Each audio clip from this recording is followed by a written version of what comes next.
Boa noite, me chamo Mariana, do sexto semestre de Design Digital daqui do Centro Universitário Fiel. Estamos aqui com o professor Ronaldo Arnone para fazer uma entrevista sobre a classe operária. A primeira pergunta seria: no crescimento das cidades urbanas, juntamente com a Revolução Industrial, a burguesia fazia com que a população operária se visse dependente dela para sua própria subsistência. Isso ainda acontece? Olha, o fator classe operária não mudou nada no passar do século, né? É bom lembrar que, assim, embora tenhamos conseguido várias conquistas enquanto classe operária, a condição do operariado, particularmente no Brasil, ela é meio catastrófica, não é? Com isso a gente vê o quê? Achatamento de salário, né? Perda de direitos, uma série de outras coisas. Na época da Revolução Industrial, o trabalho infantil e de mulheres era muito frequente, o que causava desempregos aos homens adultos. Por que isso acontecia? Na verdade, assim, mulheres e crianças, né, você pagava um salário que equivalia a 1/3 do valor do salário. Ah, mas por que isso? Qual a diferença entre das crianças e o homem adulto? Então, na verdade, assim, quando você usava mão de obra infantil ou mão de obra feminina, você barateava o custo da produção. Porque um homem adulto, o salário de um homem adulto era muito alto na visão das empresas. Então empregava-se crianças e mulheres, não é, que equivalia a 1/3 do salário de um homem adulto.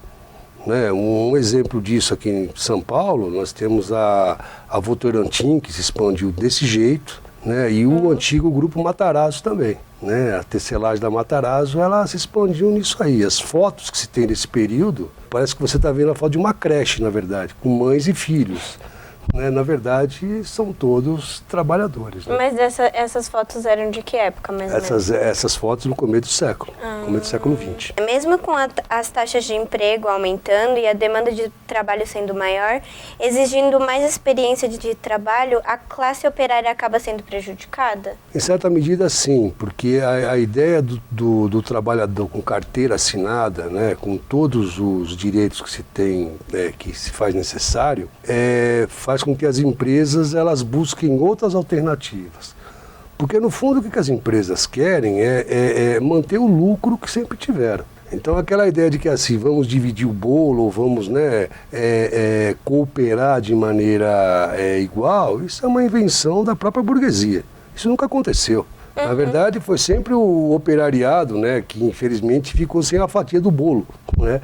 Que foi onde surgiram os movimentos e tal. Justamente. E em cima disso, quer dizer, os empresários vão buscando outras medidas ou medidas novas para que esse lucro prevaleça. Então, por exemplo, a questão assim da pessoa trabalhar sem carteira assinada, não é? Ou sem os benefícios, pago por fora, isso tudo são medidas que estão aí no cotidiano. Sem contar, obviamente, outra coisa que é o trabalho escravo. Né? Você sabia que hoje nós temos mais trabalhadores escravos no mundo do que tínhamos em 1800? Isso é um dado complicado, isso é um dado apavorante, inclusive aqui no próprio Brasil. Né? Então isso nos preocupa, sim. Não sei se o senhor sabe que do vídeo que a gente está trabalhando é sobre a construção do Itaquerão. E aí um homem morreu, o nome dele é Fábio Hamilton da Cruz. Ele morreu depois de sofrer uma queda enquanto trabalhava na montagem das arquibancadas temporárias. E essa daí foi a terceira morte no mesmo local. E eu queria te perguntar, as famílias dessas vítimas, elas recebem algum suporte do governo ou da própria empresa? Olha, por parte do governo, que a família receberia e recebe, é uma pensão mensal. Eu não sei dizer o valor exatamente, mas deve ser algo próximo ao salário mínimo. Mas tem um tempo assim ou não? Vitalício, por exemplo, para a esposa. É como se fosse ele uma é casado, pensão. Uma pensão, mas é de um salário mínimo, né? Não é nada que você possa... Agora, da empresa, em certa medida, depende da boa vontade da empresa. Mas assim, a família pode entrar com processos? A família pode recorrer, inclusive deve recorrer, claro, mas isso demanda um tempo que às vezes não é o tempo da própria família. Né? Mesmo porque esses caras vão empurrando, né, para não pagar mesmo. Né? Quer dizer, e essa coisa de acidente de trabalho, né, se nós pegarmos um pouco, só para comparar um pouquinho, quando você teve a construção da Ponte Rio-Niterói, morreram dezenas de trabalhadores. para não falar centenas, né? E assim, nada foi pago e nada foi feito.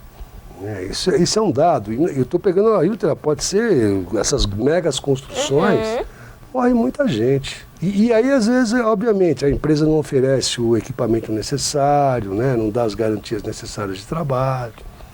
Acho que isso daí você encerraria na última pergunta, que é por que as empresas não investem nessa segurança dos operários? Olha, na verdade, assim, uma coisa é certa, né? Você tem um custo de capital para isso. E muitas não estão a fim de gastar. Esse é um dado complicado. Um dado mais subjetivo, que eu arrisco dizer aqui, é que você tem uma demanda muito grande de mão de obra. Então, se morrer, um tem 10 na fila lá para trabalhar. Né? E não é aqui só, é um dado que é mundial também. Né?